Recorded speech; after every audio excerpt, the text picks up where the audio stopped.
Imagine the unthinkable. A senior member of the British royal family handcuffed and taken into custody on a quiet Thursday morning. It sounds like a plot from a high-stakes political thriller, but for the House of Windsor, this just became a devastating reality. For years, the shadows of the Jeffrey Epstein scandal have loomed over the monarchy, but on February 19th, those shadows finally caught up with Andrew Mountbatten-Windsor. And as the world watches the fallout, one question remains: how is the inner circle surviving this unprecedented crisis? The arrest of the man formerly known as Prince Andrew marks a seismic shift in the history of the British crown. We aren't just talking about headlines anymore. We're talking about a formal investigation into misconduct in public office. The stakes couldn't be higher.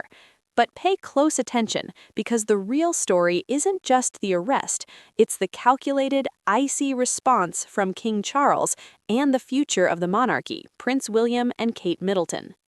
Most people expected a wall of silence or a move to protect one of their own, but King Charles just did something that signals the end of an era. He didn't just acknowledge the arrest, he effectively sanctioned the legal process by stating that the full, fair, and proper process must take its course. Charles has sent a chillingly clear message: the institution comes before the individual, no matter whose blood is in their veins. You see, the royal family is currently in a state of hypervigilance. They are managing a brand that has been pushed to the absolute brink. This is the first pillar of this script: radical accountability. By distancing the crown from Andrew, they are trying to cauterize a wound that has been bleeding since 2019.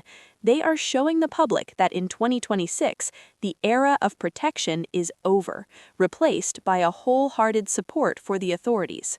But before we dive into the second pillar, the silent but powerful role William and Kate are playing in this survival game, I have a question for you. Do you think the king is doing the right thing by publicly distancing himself from his brother, or is this betrayal of family for the sake of the crown? Let me know in the comments, because this is a debate that is splitting the UK right now. Also, if you want to stay updated on how the world's most powerful families handle their darkest moments, hit that subscribe button and turn on notifications. Now, let's get to it. The second pillar is the silent support of the Prince and Princess of Wales. E-News understands that William and Kate fully back the king's stance.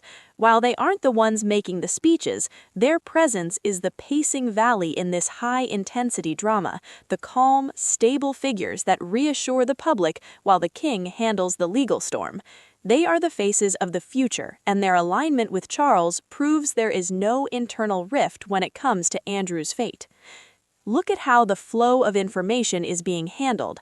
The palace is emphasizing duty and service over family ties. King Charles, at 77, is making it clear that his sympathy lies with the victims of abuse, not with his brother. This creates a sense of resolution flow, giving the audience a feeling that justice is finally being prioritized over royal status. The structure of the monarchy has shifted. It's no longer a shield, it's a filter. Only those who serve the duty and service of the public are allowed to remain within its light. By the time this investigation reaches its conclusion, we may see a royal family that is smaller and more legally vulnerable, but perhaps more respected for its transparency. The tension is real, the drive for justice is palpable, and the relaxation only comes when we realize that the rules finally seem to apply to everyone. This is how the king, William, and Kate are navigating the impossible, and it's exactly why the world can't look away from this loop of royal history unfolding in real time.